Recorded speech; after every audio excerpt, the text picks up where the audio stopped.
Hello, welcome to CEC Quick Take. My name is Erin Singh. I'm a doctoral student at the University of Kansas and a graduate research assistant for the CITL Center. Today, I'm excited to share what CITL has learned from state-level AI guidance and what special educators can keep in mind when integrating AI in their classrooms. So there has been an increasing interest in integrating AI in education, both the potential and the risk that can impact students' learning.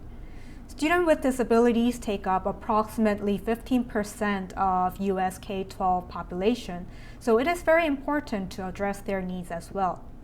For them, learning opportunities are highly sensitive to instructional structure, scaffolding, accessibility, and alignment with IEP goals. When intentionally designed, AI offers adaptive feedback and flexible learning pathways. However, poorly specified AI use can substitute core cognitive processes and reduce important skills to practice. As balancing between these two is important and AI is relatively new in education, states have released official AI guidance to provide support for teachers and students use AI responsibly. As special educators, it is important to be mindful of what they're saying and know what we can do for students with disabilities. So, the CITL Center has been monitoring K-12 state AI guidance to see what states explicitly include students with disabilities, what are some common themes around it, and how students with disabilities are addressed within each core themes. And as of March 1st, 2026, there were 31 official K-12 state guidance documents that center student use of AI. There were 22 out of 31 states explicitly mentioned students with disabilities in the guidance. By scanning the QR code here, you'll have access to the brief document that CITL put together with the links to each official guidance, which states address students with disabilities, common themes, and which states address each theme as well. With our analysis, 7 common themes emerge across state guidance documents with 3 layers. Let's dive into it layer by layer, starting from the bottom. We categorized the definition of AI and policy development as layer 1, the foundation. There were differences in how each guidance defined AI. Some limited the scope as generative AI, which are tools like ChatGPT, Gemini, and Claude that became popular over the past couple of years. Some were more open to broad definition of AI, including intelligent tutoring system, analytic system, etc. Regarding policy development, many states advocated for K-12 school and district level policy development that it should be concrete enough to support common understandings among stakeholders like administrators, school leaders, teachers, students, parents, etc., but flexible enough so that schools and classrooms can adapt based on their specific needs.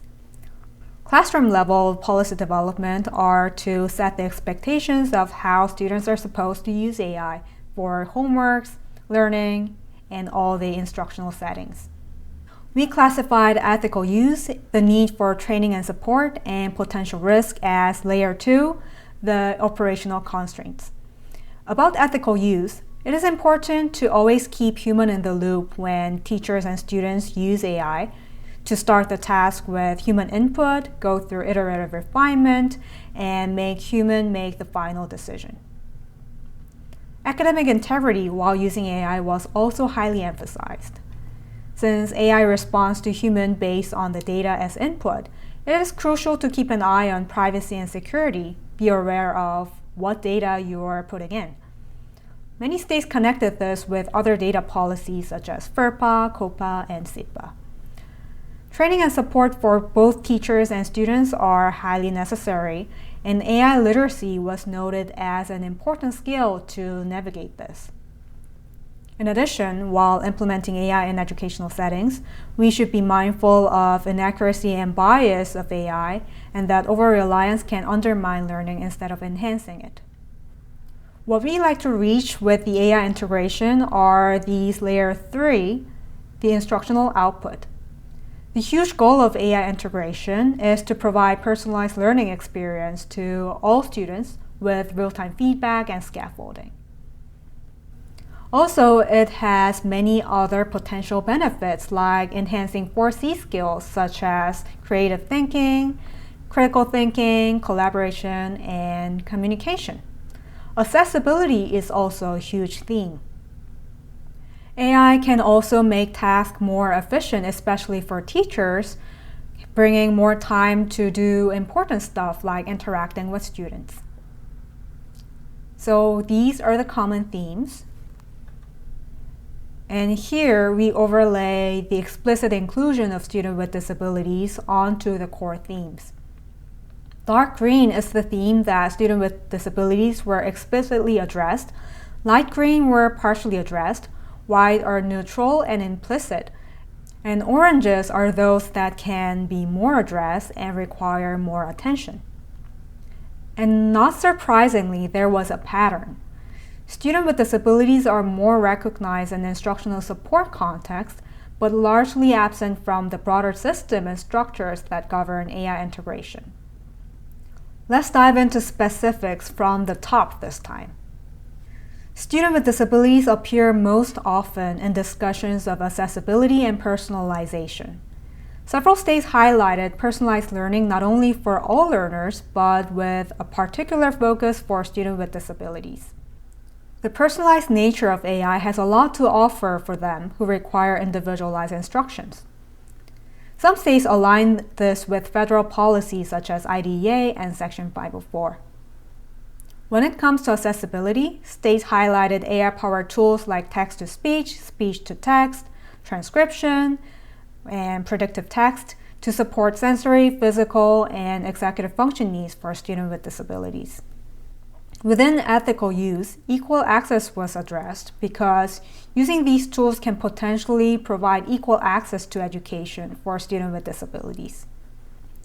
However, the discussion of students with disabilities are omitted in some sections, especially potential risk, privacy, and policy development.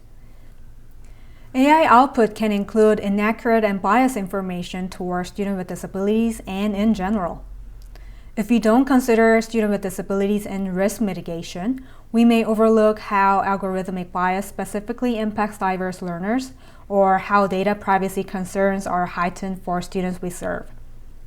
In addition, recent research shows that students with disabilities can be even more reliant on AI without enough cognitive and metacognitive skills to make judgment, which is why it is more important to provide guardrails for responsible AI use. Policy development within classroom, school, and district can impact which tools to use and how it can be used within the classroom. Students with disabilities should be explicitly considered for the procurement process to meet the accessibility needs and to ensure that students are using these tools to enhance learning rather than undermining it. Based on what we learned from state AI guidance, what are some things to consider when integrating AI in classrooms? Practical applications start with asking the right questions. First, we should align AI use with students' IEPs so that students' needs come first rather than tool capabilities. How does the specific use of this AI tool align with and support the students' current IEP goals? Second, we need to think about students' cognitive engagement. Is the AI tool acting as a temporary scaffold to build a skill?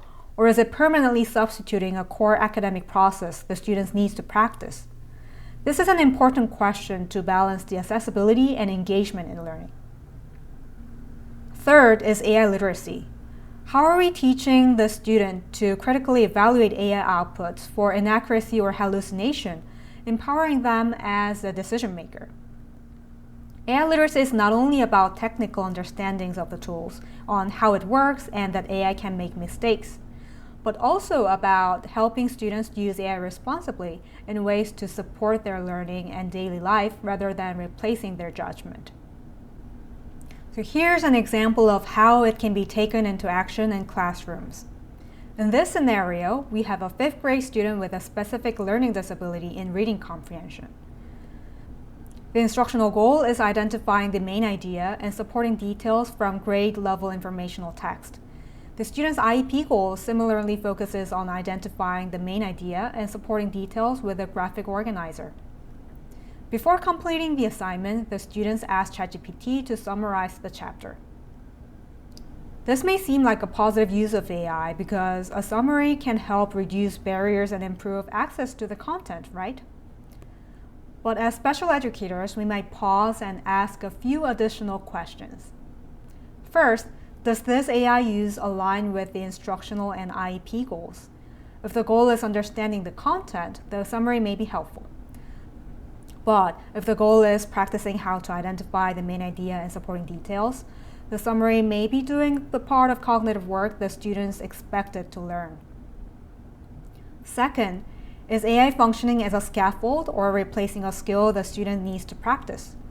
There may be a difference between AI helping a student understand a difficult passage and AI identifying the main idea for the student. Finally, what AI literacy skills should we expect students to demonstrate? Should students be able to evaluate whether the summary is correct or verify it against the original text? Explain why they use AI and how it supported their learning? I share this example because state guidance documents often encourage accessibility, personalization, and responsible use of AI, but they do not always provide answers for these kind of situations. This is where educator judgment remains essential. And with all that, I'd like to highlight that state guidance provides direction, but educators still need to determine how AI supports both access and meaningful learning for students with disabilities. If you'd like to learn more, please visit our website at citl.org and connect with us via email at info@citl.org. I look forward to hearing your thoughts and learning from your experiences. Thank you, everyone.